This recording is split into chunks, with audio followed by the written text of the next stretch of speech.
Hey, what is up guys? It's your boy Speed here, and today we're going to be talking about the 5 best carries of the current patch. I just thought I'd make an updated list, give you guys a bit of a heads up on what the pros are playing, what is good in average pubs, just like a general idea of what you should be picking right now if you want to be winning your pubs, and let's get into it. And now I want to tell you guys a little bit about DotaPlus from Overwolf. This is a free stats app you guys can download right now that's going to show you your stats for the last 3 months. So if you want to know your games played, your MMR, your win rate, your XPM, your GPM, all of these things you need to track to know how well you're doing and what you need to change to gain MMR, you can get for absolutely free. On top of that, the biggest reason why you need to download DotaPlus, at least for me, is the ban suggestions.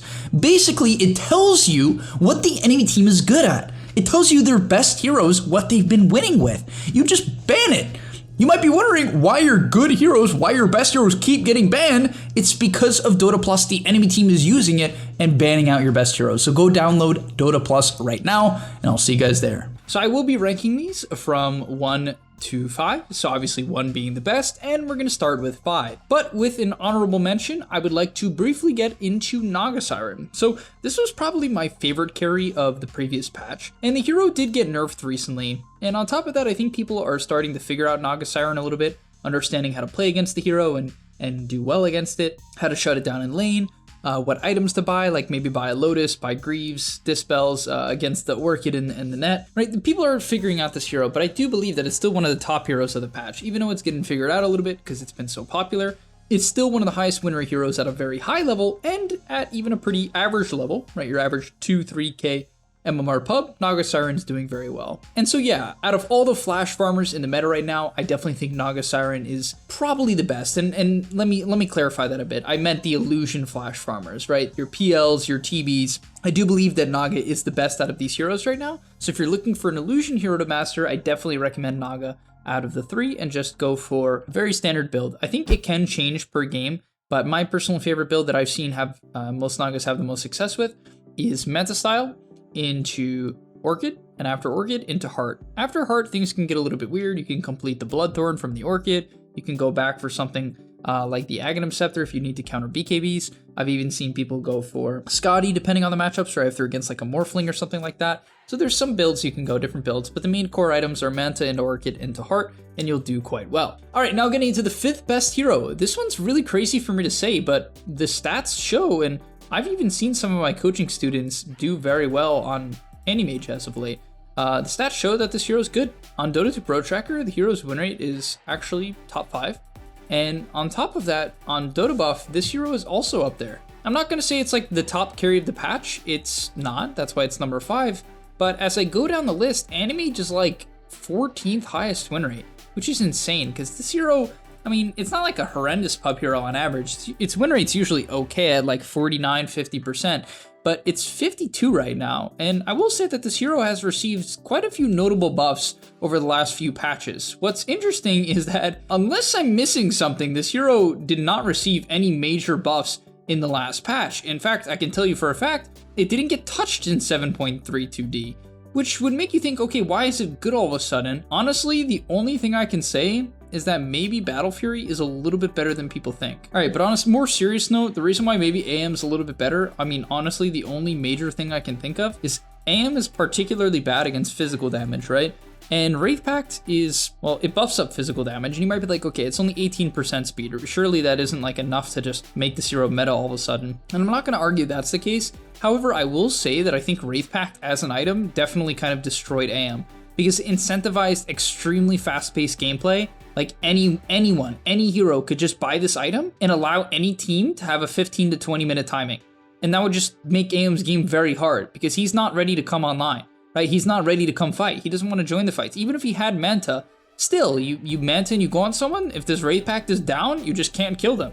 And you're not a ranged hero, so you can't click it conveniently. You're not an illusion hero. Mantas are not real good illusions. Like Peel illusions, they can Phantom Rush and insta-kill the Wraith Pact. That's one thing. Mantas from AM cannot do that. And you're not going to blink on the Wraith Pact. It's probably not even down by the time you blink in, right? So this hero really did not like Wraith Pact. I mean, a lot of heroes didn't. I'm not going to argue like AM is the only carry that didn't like Wraith Pact. It's like, yeah, a lot of carries want to scale. but Aim in particular is a 3-item carry. He particularly does well on the 3-item timing, and he doesn't have a good way to get rid of the Wraith Pact. You might be like, oh, Naga is a 3-item carry, and yet she was very popular in the Wraith Pact meta.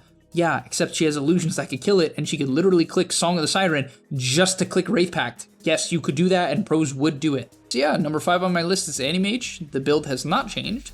The main build I recommend that I think is the most reliable is Battle Fury into Manta into Scotty.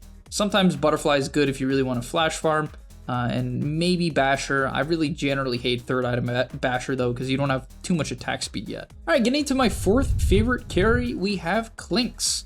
Clinkz is definitely a hero that I think is solid overall. A very weak laner in a lot of matchups, has to take advantage of its level 1 and level 2 searing arrows to even just get out of the lane, and is a little bit hard to sustain for sure. Like, the hero often can just get bullied out, chipped down, solo killed, ganked. It's a very, very gankable hero. Even if you skill Skeleton Walk, 1 dust and this hero is pretty much dead. So what makes Clinkz good? It's more to the mid game, right? This hero can farm very, very quickly, especially if you're lucky enough to play on the dire side. You can drag the camps together, use your Burning Barrage to flash farm, and this has always been the case, and honestly, Clinkz has been good in pubs for a while now. Clinkz is definitely not like some really, really new hero or really good in this meta in particular. I think he was fine in the last meta, especially in your average pub, and the hero didn't really get touched. I don't want to say it's like bad against Wraith Pact. I actually think Clinkz was fine against Wraith Pact, and even that meta, I think Clinkz was fine. Like, genuinely, I think this hero was even undervalued. I really do believe that. I think it was pretty decent about doing damage from outside of Wraith Pact range. So yeah, that's something to keep in mind, but that's not even the case, and you don't have to worry about that anymore at all.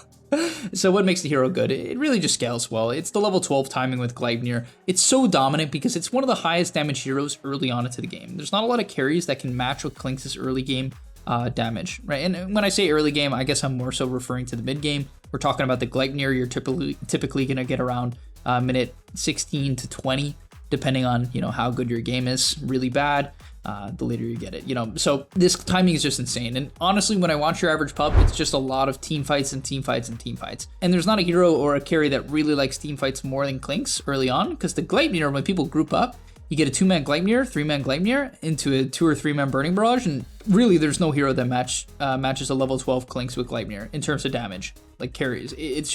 It's bonkers damage. If you haven't seen it, you need to go check it out. This hero just pumps damage at that point in the game.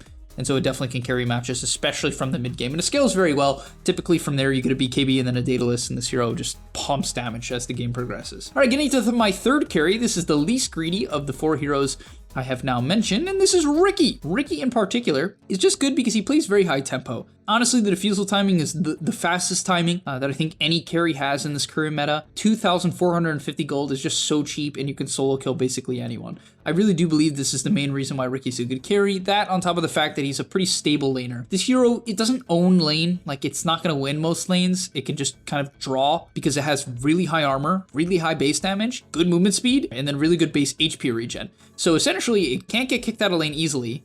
At least not against... It can get kicked out by certain nuke heroes, for sure. Like Viper, for instance, just destroys Riki. But a lot of matchups, you just go even. Like, easily go even, and then you buy treads, you get your defusal, and then random skirmishes break out, because that's how pubs go. You show up to these random skirmishes because you don't have discipline to split push, which, to be fair on Riki, if you have defusal, you shouldn't split push, but I'm referring to the fact that maybe you're not playing Riki and you're playing Clinkz and AM and Naga, and you're showing up when you're half resources and like 300 gold from Battle Fury, whatever.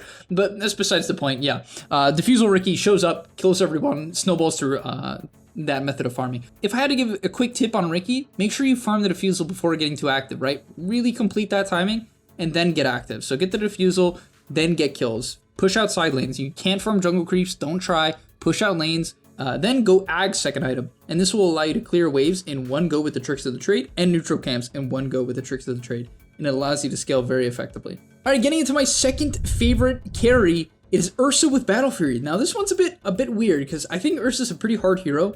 It might seem weird. It's like, really? You just auto attack people. Yeah, but honestly, the lane, like Ursa back in the day used to be like the hardest lane dominator. Nowadays, it's not that straightforward. Like, kind of hard to dominate the lane into a lot of matchups, especially the higher and higher MMR you go, the more I think this hero can struggle in the lane, because synergy is really what dumpsters Ursa. Like, 1-on-1s, this hero just destroys, right? But 2-on-1s or 2-on-2s are usually pretty hard for Ursa early on.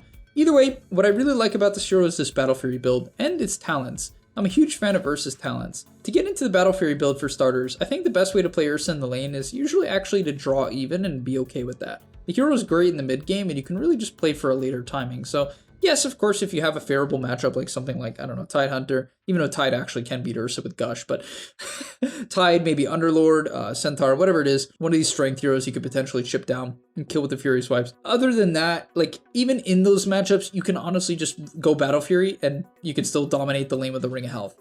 Basically, you just play to sustain the lane, play to scale, and then you get your Battle Fury. And honestly, my favorite build is Brown Boots Battle Fury, which like generally, I'm very much a hater of Brown Boots Battle Fury, but Ursa can kind of dominate the lane with just Brown Boots Ring of Health. He can just kind of zone you out with the sustain. And then, yeah, you don't need Treads to jungle with Ursa necessarily because Fury Swipes are quite effective. And you have overpower in a lot of situations. So, yeah, I really think that the Brown Boots Battle Fury, it's a little weird, but I think in your average pub, you hit this Battle Fury timing at hopefully minute 12 to 13. I know that sounds early, but assuming all you have is like Magic Stick, Boots, and maybe Windlace, you can get a 12-minute Battle Fury, 12-13-minute Battle Fury with like 1 kill max. I mean, you don't even need a kill necessarily to hit that timing. If you're CSing well and you lead the lane when you actually have to, like, you'll hit that timing. And then, man, this hero, you go Phase Boots after the Battle Fury into Blink. After Blink, typically you go BKB. After BKB, you go Basher. After Basher, I think I generally like MKB, honestly, as the damage item. Just because a lot of evasion comes into play and just helps you burst people. You also just really, yeah, you just need to not miss. Because the big thing about Ursa right now for me, and he's had good talents for a while, but right now they changed up the talents a little and they're really cool. So here's what they are. At level 10, he has Fury Swipes reset time, which got buffed. I don't know, it wasn't too recently, but it's 20 seconds of Fury Swipes reset time. So typically when you apply this onto someone, the reset time is 20 seconds at max. At level 1, it's only 8 seconds, but let's assume that you have it maxed out. Usually it's only 20 seconds. So this doubles the reset time. And that might not seem like a big deal, but I'll get into why it is in a second. So the level 15 talent is Earthshock applies 2 Fury Swipes. So basically, when you pounce on someone with the Earthshock, if it just clips them, even if it's not your intended target, let's say it's someone next to them, it applies the Fury Swipes. And this is a big deal because Fury Swipes give you 37 damage per attack. 2 of those is, right, 74. So you get 74 damage just instantly, right? 74 bonus damage on every attack. That's huge, right? Massive, absolutely massive, considering you're hitting them 6 times with the overpower. That's 74 times the 6, right? All of a sudden you're just hitting for what, 300 something extra damage? I mean, that's crazy, right? Oh no, it's way more than 300. It's actually like 400 something, right? It's an insanely huge spike in terms of damage. Yeah, 450 damage ish, massive, right? Massive. That's gonna allow you to burst supports way easier than Ursa could have in the past. So it's huge. And then it also gets better because at level 20, you get Fury Swipes damage. So it goes from just an instant 74 damage to an instant 98, right? It's crazy how quickly you build up this damage on Ursa. Right? Crazy how quickly you build it up and you just burst these supports better than you ever have. Now, you lost your 350 health talent, which I will admit was a very good talent for Ursa at 15, but honestly, I think this talent's a little bit better. You can get HP from BKB and Basher, you can have a pretty comfortable amount of HP from those items giving you strength, and then just the burst potential here is nuts.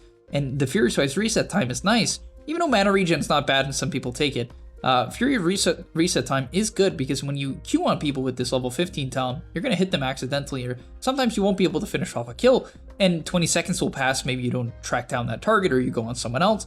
But now it's 40 seconds. Most teamfights don't even last that long. So you'll just like go to kill someone else later on into the fight, and it's like, wow, you just happen to have 3 Fury Swipes and you kill them that much faster. It's like really, it really does matter. So I don't know, very, very cool hero. You do have this cool Enrage provides half benefits to ally at level 25, but unfortunately I think that is generally the worst talent compared to 3 overpower attacks. And now finally, for the best carry of the patch, honestly I think Drow this hero is just good, man. It's just a reliable hero, pumps damage, and that's the big thing. It's just, I think the best archetype of hero in pubs, and we've seen this for a while. For the longest time, one of the highest win rate heroes in pubs was Sniper, because people just don't get on top of it correctly. Now with Sniper, people kind of know to jump it. You know, I think Sniper is quite a good hero right now. Like really, I'm a big fan of Sniper. But I think Drow right now is, I don't want to call it the better Sniper because they're different heroes. But like oddly enough, Sniper's win rate is very low at 48% on Dota buff. However, Drow Ranger's win rate is at a very shocking 54%. And there's definitely different reasons for this. It's exactly hard to pinpoint, particularly why the hero's win rate is high, as it's received quite a few changes. But just to get into a couple things that are quite good about this hero right now, I think this shard is very powerful. This frost arrows, I mean, it allows you to farm very quickly. It works with the multi-shot, so you insta-kill creep waves. It's good against illusion heroes, because when you kill the illusions, they get the frost arrows, so it explodes like against heroes like Naga and PL. It like really does a ton of AoE damage. So you like drow for the first time in basically your existence. I mean, not saying this is some major recent change, but you get the point. Can kill illusions and illusion heroes. And on top of that, a lot of these illusion heroes and a lot of these high strength heroes get countered by her ultimate. Every time you proc 40% of the time at level 18, you hit through armor, right? Base armor. And this destroys heroes in the late game, right? You just eviscerate some of these high armor heroes, these Morphlings, TBs, Naga Sirens. I mean, if you lock onto the right one, where you hit them with that multi-shot, I mean, they just die. Like, there's nothing else to say, and it really is kind of like the sniper effect, because people will forget Drow does a ton of damage, they'll go on her teammates, and then she just kills them all. And that's just how it plays out. This Drow will be the highest net worth hero on your team. The enemy team will, for some reason, initiate on the dumbass Razor who's running around with Bloodstone Pipe, instead of trying to hunt the Drow who's, like, killing them. And then they just die. And so, yeah, I think Drow, her biggest weaknesses are laning. Even though she's not a bad laner in some matchups, like for instance, if you have like Drow Undying or Drow Treant, you can have a lot of kill potential in some lanes for sure. But at the same time, she can die in certain matchups. Like let's say she's against like, you know, Brood Snapfire, Brood Hoodwink. Like this hero can just chain feed, like completely chain feed. So it has its weakness in the lane for sure. It also obviously can get jumped, especially if you go like Dragonlance Yasha and you try to fight with like limited HP and no mobility. You definitely can feed on Drow Ranger. However, if you go the Pike build that I generally like, Pike with Shard, into Manta, this hero just pumps damage. You don't even have to go BKB in a lot of games, even though a lot of games you should, depending on the matchups. Going Butterfly after the Manta, if you can afford to go that, this hero's damage output is just beyond. It's wild, absolutely wild what this hero does. And it buffs up the ranged heroes around it too, which often matters more than you think.